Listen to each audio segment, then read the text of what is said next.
Hi, everybody. Welcome back to the teachings of Joseph. I'm Cindy Edison. In this podcast, we're continuing our discussion about Joseph's 7 steps to self-discovery and healing that are found in Book 2 of their Allow Your Soul to Lead series.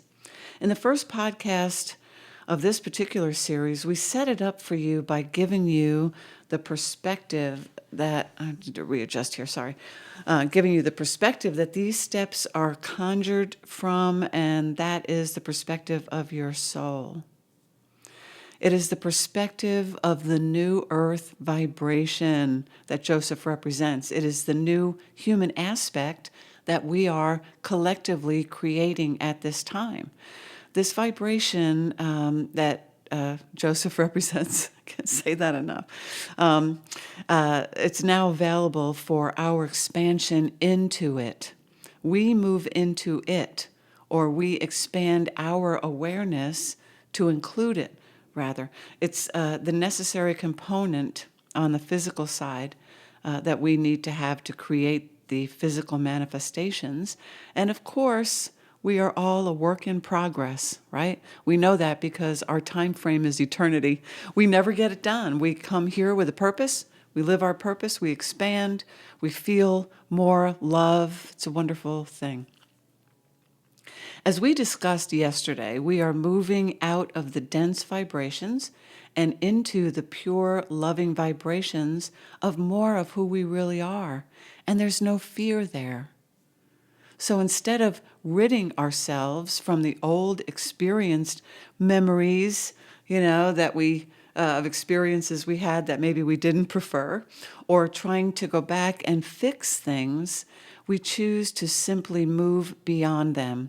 We look at them as experiences. There's no judgment, right? We just move beyond them because experience gives us choice.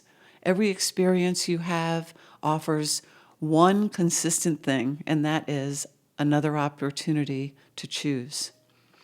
So when we choose to simply move beyond them, that means that we're moving beyond the vibration where they are, where they were created. And they remain there, which is what keeps us remembering them or reliving them over and over and over. We do that when we spend time focused on them and that vibration that's out of alignment with your soul. If you are a harper, you're harping on things. Why? You are looking for a solution in the place where the manifested bad thing is. You're looking for a solution that's out of alignment, and no solutions are found from an out of alignment position. All the solutions are in alignment, right? So I've heard you guys, and a lot of people say this, including me. I keep getting the wrong guy or the wrong woman, or this thing keeps happening to me, or I never have enough of this, enough of that. I had a friend one time who was on a dating site, and she got this date, and she called me before she was leaving and said, I don't know if I want to go. I know how this is going to go. It's going to be awful. It's awful every time. And I said, Carol, you got to just go. Just go. Don't have that attitude. Go in with an open mind. Just go in to have a good time, just to relax and get to know somebody new. She called me half an hour after she had been there on her way home. And she said, see, I told you this is how it was going to go. That's because she paved the way to that date from an out of alignment position. We do it all the time, right? Geez, can you see how these things, these manifestations come to pass over and over again? They're all out of alignment because we're focused in an out of alignment space. We can apply the saying to this. The definition of insanity is to keep doing the same thing over and over and expecting a different result, right? We've all heard that. We've said it. It's crazy thinking. But we can change that to this kind of concept. Let's apply it to this conversation we're having. I would say the definition of receptive receiving is to keep choosing the same vibration over and over and expecting a different experience. You see how that works? So when you focus on a situation that you didn't prefer or expect a situation to go in a certain way, usually based on a previous experience, you are paving the way vibrationally to manifest the same type of experience, namely one that's out of alignment. There are unlimited manifestations of anything that's out of alignment, just like there are unlimited manifestations of situations and circumstances that are created from the space of alignment. Unlimited vibrations out there, and it's all of our choosing. So let's keep that in mind as we move on to step 2. Let's see what Joseph says about this. Okay, number 2 says, I have the power within me to restore and heal my thoughts and my body to its original form and purpose of being. I'm going to read that again. I have the power within me to restore and heal my thoughts and my body to its original form and purpose of being. Joseph goes on to explain it like this, and I quote from the book. The power of change, whether it be a new desire or a restoration and healing of an old existing circumstance, your power is found within you, and it is your vibration. Your vibration is in constant magnetic motion, calling its counterpart to it, its non-physical counterpart to it, at all times. It calls out to its source of being, and your source, your soul's vibration, responds immediately by sending the matching vibration that is, as far as your soul is concerned, being requested. This is the true meaning of the words Jesus spoke when he said, ask and it is given. He was speaking vibrationally about the universal law of attraction. It never fails. The law of attraction is vibrational. If your desire is for healing in any way, whether it be from an addiction or the holding of too much physical weight, the first step is a shift in vibration. This shift begins with a thought of choice, perhaps a shift in perspective, and the momentum that creates the shift is then begun, and it will continue along this path as long as the thoughts you continue to choose are matching those before them. In other words, if you are consciously choosing loving thoughts, you are building the momentum toward your soul's perspective. If you begin by choosing loving thoughts and then shift to choosing fearful thoughts along the way, your vibration will reflect the uneasiness in your path. It begins to feel weird, and your manifestations will be, in a word, confused. When you are not experiencing what you prefer, the first place to look is at your thoughts and the vibrations you are putting out to the universe. What you are living and what you are thinking always match, no exception. As the universe matches more and more like thoughts to those that are being emitted through their vibratory pattern, the vibration of the new chosen thoughts begins to manifest into your reality, whether it is relief from an addiction or a different perspective or your physical vehicle. Whatever the case, it matters not what is at this moment. As our dear friends Abraham teach, what is old news, meaning what is a manifestation of a thought, of a previous thought. To create a new manifestation, you must emit a new vibration formed from new thoughts. In order to restore alignment to that of your soul, or your original form, which is pure love vibration, you must first choose the change. You must choose the soul's perspective as opposed to the contrasting thoughts available to you and felt by you by way of your ego. You must be cognizant of your thinking and the patterns you are allowing, for these patterns are your indication of what is to come in your physical reality. There is no way around this, for the universal laws are ever present and working in each moment, whether you are consciously choosing your vibration or not. So, Joseph continues with their teaching of the importance of our getting to know about our vibration and how it is the creative force, right? There is your choosing, and when you choose, you are choosing vibrationally first. That's why your words are important, and the way you define the words are important, right? Nothing really has meaning unless we assign it to them. And that's where our uniqueness comes in again. They say there could be 10 people that watch one thing happen, one episode of something happen, and every single one of them would give a different description of what they saw, because we all relate to things based on our own beliefs, based on our own experiences, and this is what brings our uniqueness into the forefront, right? So let's go back to, let me read number 2 again. I have the power within me to restore and heal my thoughts and my body to its original form and purpose of being. So what they're saying here is, I have the power within me. The power within us is the God consciousness vibration.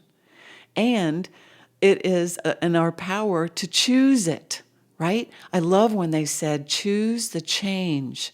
We must choose the change. We must constantly, I'm sorry, we must consciously choose to change it. And we start by changing our thoughts about it that are actually the thought vibrations, right, that are creating the pathway, the momentum of the manifestation that we will experience.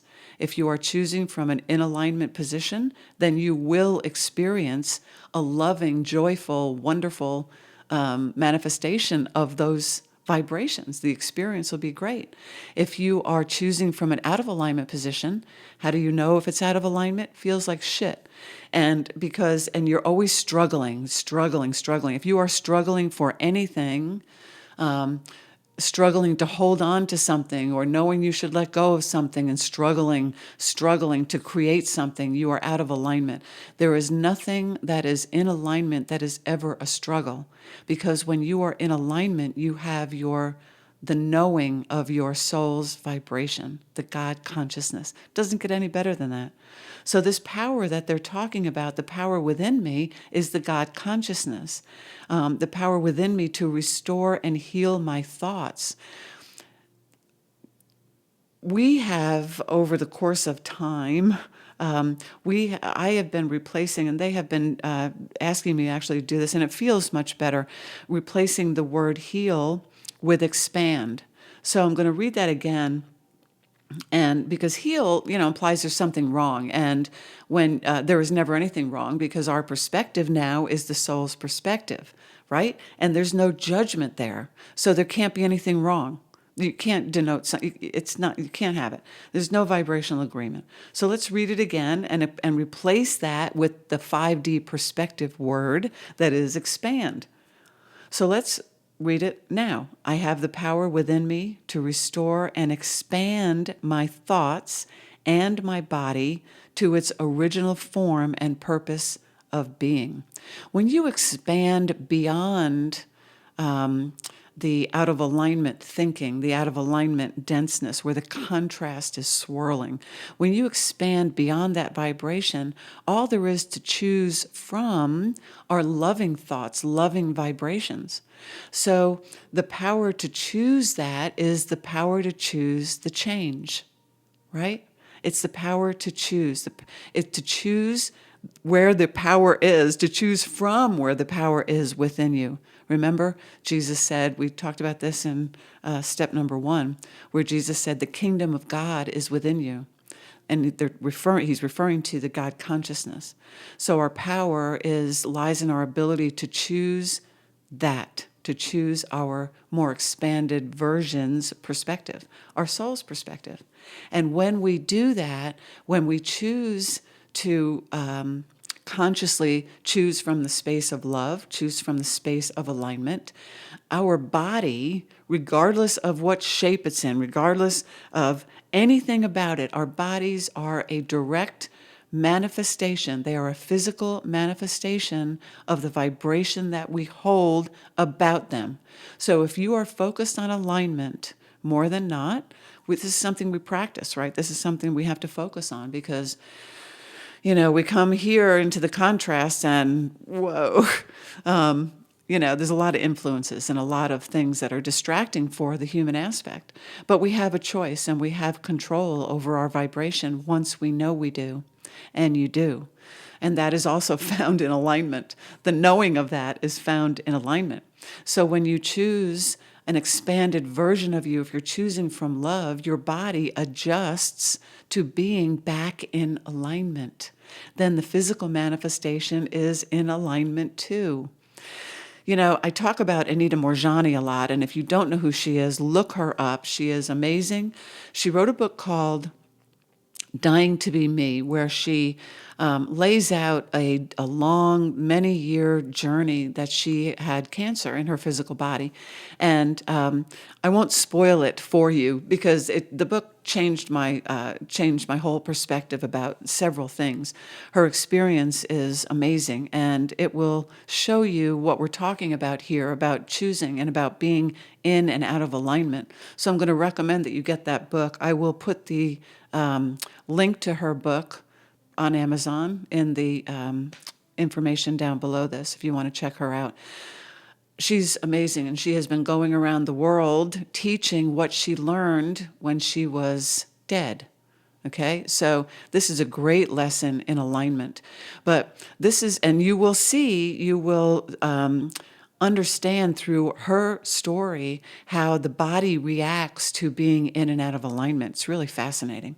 Anyway, look at that. We are in complete control, guys. We have control of our vibration. If you just learn about vibration, please learn about vibration. It's so relieving that when you realize the control you have, and it's everything we're doing is a co-creation if we allow it to be. And when we allow it to be, that means we are operating from and choosing deliberately, hopefully, from the space of alignment in constant communication with our soul, with the God consciousness that lives within you. It's a wonderful shift in perspective and one that's necessary for us to move forward into the new earth vibration. We don't take any fear with us. In fact, we don't take anything with us but the God consciousness that is us. And so now Joseph comes on the scene and says, okay, this is how you're going to get there, okay? And that is by shifting our perspective. There are a lot of teachings that were conjured in, of course, we're living here, all in perfect timing, conjured in and taught from the space of out of alignment with the soul because they are totally three-dimensional. And if you have fear around a teaching, or if there is a teaching that you are learning now or that you have learned that is teaching a fearful concept, we would encourage you to move beyond that and to move into something that feels better. There is nothing outside of yourself that has control over you, including your soul, by the way, without your consent, without your, either by default or deliberately turning over your ability to choose for yourself. From a vibrational level, it's all vibrational first, right? Remember, in step number 1, we create our own reality, and that does not ever change. That is universal vibrational truth. And we create our own reality regardless of what is going on in the global arena right now. Oh, God. But everything that's going on now is really, it's wonderful news, and it is a shift in the entire consciousness of the universe. And this is how we are experiencing it, and how you experience it is your choice of how you're choosing to experience it. So we would encourage everyone to look for the loving manifestations that are coming out of this, and all of the information that is being presented to all of our human aspects about previous teachings, previous understandings, certain beliefs that are just widely accepted because somebody else said it is this way. Don't trust that. Trust your gut. Always trust your gut first. Gut first. Gut first. It is, sorry, I just got distracted. Anyway, trust your gut. And I would encourage you to continue to seek. Continue to seek always. You will know when you hear the truth because you will feel it. You can feel truth because truth is in alignment, and alignment is a space of pure, loving consciousness, and you can feel it. When you're out of alignment, the ego is providing the negative emotion that goes with that, right? Just had a very interesting debate about the ego. This is the first one I've had, and I will. It's going to be posted on here too. So check that out too, because there's still a lot of question about the ego and certain teachings, and they all serve their purpose. So find your truth by way of your feeling, your innate feeling. You will know it when you hear it. You have the power within you, guys. We all do. We all do. This is a spiritual shift that we are going through, and we encourage you to pay attention from the perspective of your soul and go through this. It is the most amazing time to be alive. This has never happened before for the human collective in our current form. So very, very exciting. Anyway, that is step number 2. I'll come back with step number 3, and we will get this thing going, and then we're going to wrap up at the end and maybe get some questions out there, answers to some questions. Anyway, thanks again for listening. Check us out at theteachingsofjoseph.com. You will find Joseph's Allow Your Soul to Lead series there. It'll pop you over to Amazon. Also, follow us on Instagram for Joseph's daily quotes. I'm posting there 3, 4, 5 times a day, whatever I get inspired or they give me something, I put it up over there. You can also find those on our website all the way down at the bottom. You can scroll through them at your leisure. Anyway, love you guys. Thanks for hanging out. Hang in there. Help each other. Love each other. We're all in this together. So we encourage you to hop on our plane of consciousness as we set sail for the new earth vibration. Welcome aboard.